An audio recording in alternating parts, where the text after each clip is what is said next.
Sir काय घटना घडली नेमकी? आज ईद ए मिलादची मिरवणूक होती, ते शांतता पार पडली शहरामध्ये. फक्त 2 ठिकाणी थोडी किरकोळ घटना झालेली आहे. जे रॅलीमध्ये सहभाग होते काही उपद्रवी मुळे होते आणि त्यांच्या आणि ते दुकानामध्ये काम करणाऱ्या व्यक्तीचं असे दोघांचं थोडा किरकोळ भांडण झाला, बाचाबाची झाली आणि त्यामुळे थोडा एक दुकानमध्ये थोडा घुसून तोडफोड आणि दुसऱ्या दुकानवर थोडा दगडफेक करून त्यांनी नुकसान केलेलं आहे.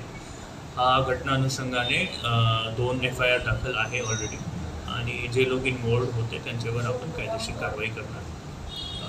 बाकी पूर्ण मिरवणूक शांतता पार पडलेली आहे आणि पोलीस बंदोबस्त अजून पण आहे लावलेला आपण आणि पेट्रोलिंग पण सतत स्टार्ट आहे आणि असा काही जातीय दंगलचा माहोल नाही आहे. पूर्ण शांतता आहे शहरामध्ये.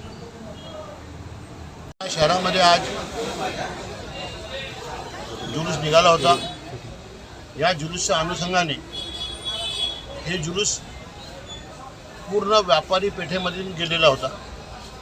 या मधल्यामध्ये श्री बछाडी ड्रेसेस व श्री चौधरी यांचे क्लासिक ड्रेसेस यांच्यावर काही इस्मानी आत घुसून तोडफोड करण्याचा प्रयत्न केला, पण त्यावेळेस पोलीस असल्याकारणाने हे काही मोठी घटना घडलेली नाही.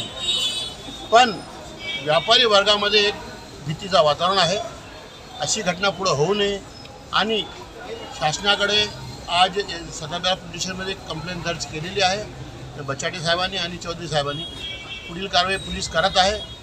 ॲडिशनल SP साहेबाला आणि DSP साहेबाला आणि सदाब्यार यांना भेटून सर्व माहिती देण्यात आलेली आहे. व्हिडिओप्रमाणे कारवाई करावी असं सर्व लोकांचं म्हणणं होतं. साहेबांनी तसं आश्वस्त केलेलं आहे की 2 दिवसाच्या आत आम्ही हे सर्व कारवाई करू, कोणालाही बक्षणार नाही. चाहे ते हिंदू असो मुस्लिम असो, सर्व कारवाई आम्ही आमच्या रीतीप्रमाणे, आमच्या नियमाप्रमाणे, आमच्या संविधानाप्रमाणे करतो. आपण त्याची चिंता फिकर करू नये असं साहेबांनी आम्हाला आश्वस्त केलेलं आहे. आणि पुढं असं म्हणणं आहे की व्यापारी पेठमधून असा जुलूसची परमिशन देण्यात येऊ नये, जेणेकरून व्यापारीमध्ये जे भीतीचं वातावरण आहे हे पुढं कोणत्याही प्रकारचं गालबोट लावू नये. ह्याकरता आम्ही शासनाला विनंती करतो.